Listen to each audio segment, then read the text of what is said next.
As any brook would, if he could, Seymour ambled his way down through the spring-waking woods, dressed in tiny green beginnings and speckled with Dutchman's breeches, sweet white violets, starflowers, and crickle-root. Wyntree had left behind a present of puddles and a Christmas wreath of streamlets who would eventually find their way home to Seymour's banks. But for now, they were playing hide-and-seek about the twigs and leaves and giving rides to all sorts of nuts and seeds. Down by the old hickory tree, the brook made a fork to the north and didn't meander far before finding himself abruptly interrupted by the ambitions of a plump, furry beaver who'd sculpted a pond of his banks, nestled at the bottom edge of a sunny open meadow that looked out over a dell at some rolling woods. Oh, what a wonderful pond, thought all who lived in the woodside. A great place for bird baths and lily pads and turtles and such. How could Seymour be upset? It was a puddle present, the best. Dusty pink clover and buttons of yellow buttercups covered the meadow's top, bouncing off puffs of wind that tickled petals in their flops. It was so much fun being a flower, the flowers thought, home to the bumblebees and the butterflies, and a nibble or two from some moles and mice, not to mention all the other nibblers in sight. Not far from the pond's edge, hidden among all its yellows and pinks, lived a tiny blue-green beginning named Wyntree. "How long does it take to flower?" Wyntree asked a buttercup nearby. "When you start feeling pretty inside," said the buttercup. "It'll make you want to giggle. You won't really know why." Wyntree heard a trickle of gigglers nearby. "See," the buttercup politely perked up. "Those giggles are going to be flowers in a while." Wyntree looked around at her blue-greenness. It was just blue-green, not a hint of anything else. "It takes time," some clover reassured her, "and besides, you do look a little different than us." "Different?" asked Wyntree. "Well, she's not clover or buttercup," the flowers agreed. "Oh, dear me," Wyntree feared. "It's not important," said the buttercup. "You're still going to flower, you'll see. Some of us grow to be pink or blue or yellow or white. Some are tall or small. We're all different sizes. Nobody really knows when they're going to flower, but when we do, we just flower and flower till the wind blows us free with all our petals and seeds." "It's all part of being green," the clover agreed. "And with the wind, we never know where we're going to grow. We only know we're going to flower." Being around the buttercups and clover sure was nice. Whatever Wyntree was going to be, at least she knew she was going to flower. They told her to enjoy being green and little. She could watch the butterflies and the ladybugs and the bees humming and fluttering about the yellows and pinks. There'd be plenty of time for the flower side of things. One bright, dewy morning, Wyntree woke to find the world around her had changed. There were no more yellows and pinks that she could see in all the 6 inches tall she'd come to be. "They left so quietly," Wyntree thought. "I didn't even hear them say goodbye. There's got to be at least one clump of clover left." Not one clump had stayed behind. Down the way, Wyntree noticed a green and blue-violet top spike to the sky. "Where did the pink go?" Wyntree asked the blue-violet flower. "The pink?" he replied. "Only us asters and bluebells live here now, with some Queen Anne's lace and sundrops. Why? Is pink your flower?" "I'm not sure," Wyntree told him. I think I have to wait a while." Wyntree watched the summer daisies bring in the dandelions and black-eyed Susans and goldenrod. In a whisper, flowers would say goodbye amidst the trickle of giggles that brought other flowers to life. The meadow seemed just as happy in its new colors of blue and yellow and orange and violet and white. Every sun-sparkled day would close its eyes just in time to greet the early evening's flickering fireflies, making their way about the hillside as the night brought out all its twinkling lights. All these twinkles, Wyntree wondered. What is all the twinkle in these lights? One evening she asked a passing firefly. "Why do you flicker?" Wyntree asked. "Flicker?" the fly replied. "Well, like the sun does all day and sparkles do at night," Wyntree explained. "You don't ask a flicker why it flickers, or it won't flicker," he curtly replied in a flicker as he flicked out of sight. The next afternoon, as all the flowers were feeling a tad wilted and weak, gray and white clouds drifted by in the sky and surprised the meadow with raindrops. It felt so good to feel their plops. It had been quite some time since their last stop. All the flowers sprinkled each other in jiggles to make the moment last. Wyntree looked out across the valley and saw another bunch of clouds about to make a stop. Their puffy pillows turned into billows that swelled to a pop, and in a mist, oodles and oodles of raindrops trickled out. "I bet that meadow is just as happy as us," Wyntree declared to all the flowers, as she suddenly saw all these colors in the sky, snuggled together, stretched from meadow to meadow. Pink, orange, yellow, green. "Petals!" Wyntree shouted. "Look! That's where the petals went. They're coming back to say hi." Summer edged its way to autumn, as the sun sank to sleep behind the mountains a little earlier each night. There didn't seem to be as many flowers or flutterings. Maybe the meadow was just taking a nap, Wyntree thought. Down by the pond lived some wild mint and violet, and pickerel weed the deer loved to eat, and frogs and worms, lots of worms. But even so, the pond wasn't having its usual company. Lingering amidst the meadow's brown and brittle rememberings of a summer filled with giggles and joy, stood Wyntree, feeling sort of empty and lonely, as if all the flowers had gone and left behind their broken and used-up toys. "Nobody lives here anymore," Wyntree told a tiny, bright, white, powder-puff cloud taking a solo sail across the September blue sky. "Sure, there are raccoons and rabbits and moles and mice, but where did all the colors go?" Wyntree looked down and around at all her blue-greenness. I'm the only color I know," feeling sort of dressed up with no place to go. A crow squawked and squawked again as he flew over the pond and down towards the dell. A dell Wyntree suddenly discovered was filled with all kinds of greenness. A green she'd forgotten was there. "Silly me," Wyntree remarked, as she beamed to see green along the sides of the meadow, and green rolling from hill to hill. "Look at all that green! And here I was, too busy looking at all the brown on this side of the hill." As the days passed through October, Wyntree noticed the greens of the trees turned to yellows and oranges and reds. It must be their time to flower, Wyntree guessed. The pond had its whirlwind of colorful visitors, too. Feathery, flapping flocks of honking geese who would circle and land for a splash every afternoon. They said they were flying south on the wings of the sun's warmth, but they'd be back again in the spring when the sun turned north. The days grew shorter, and then one chilly eve the frost settled in. Wyntree had been told by some moles to watch for winter after the ground grew stiff. The pond stopped having its honky visitors, and the hillside's colors gradually fell away. Only brown and gray spindly silhouettes remained. There wasn't anything looking like Wyntree that she could see, staying green amidst the tumbling leaves that danced across the frost in the crisp air that beckoned winter. Even the sounds had changed. No more ickets or flickers or croaks. The chickadees and robins and bluebirds still flew in and out of the woods, and sometimes a rabbit or deer would leave behind a few tracks in the frost as they made their meadow cross. "But nobody lives in the meadow anymore," Wyntree sadly said to herself.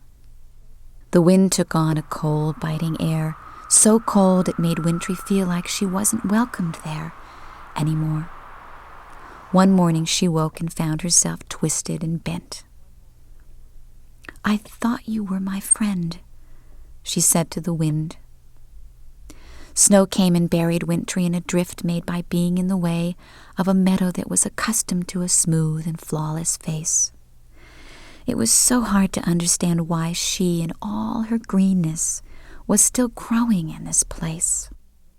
Inkling by inkling, Wyntree felt the snow melt away as the sun's warmth caressed the meadow in his crossing over that day. It was the first time Wyntree could remember feeling really loved, at least since the flowers went away. But the quiet cold of dusk told Wyntree the sun couldn't stay. "I wish you wouldn't be gone so long," Wyntree told the sun.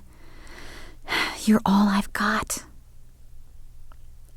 She watched her big, bright red and yellow friend say goodnight as she stood looking out over the cloud-covered icy browns and grays left behind.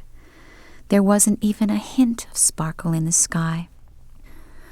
Why did I have to be so different than the rest? Why didn't I flower?" Wyntree sighed in the silence of her lonely and forgotten place. The moon made its rise as the clouds stepped aside, enough for the sleeping snow to flicker here and there in the wake of the moon's sail across the night. Thank you. Wyntree thought she heard an echo in all that quiet. But it must have been the wind, she decided, until another echo whispered by. "For being green, Green, Wyntree asked. "For being green. Thank you. The echo seemed to come from the meadow's north side. Are you talking to me?" Wyntree hesitantly asked the wind. "You're the only green," said the tall, slender, white, curly-barked birch Wyntree saw standing tucked among the browns and grays. "Yes, I guess I am," Wyntree replied, wanting to hide. "The green of winter's spring," the birch said in a smile. "Winter's spring?" Wyntree asked. "You're the other side of winter to us, a present. Thank you, little green," the birch whispered in the moon's reflection. "You're welcome," Wyntree shyly replied as she bundled up his words and snuggled down in her roots, feeling a little giggly inside after hearing from the woods. "A present. He said I was a present," Wyntree thought as she drifted off to sleep.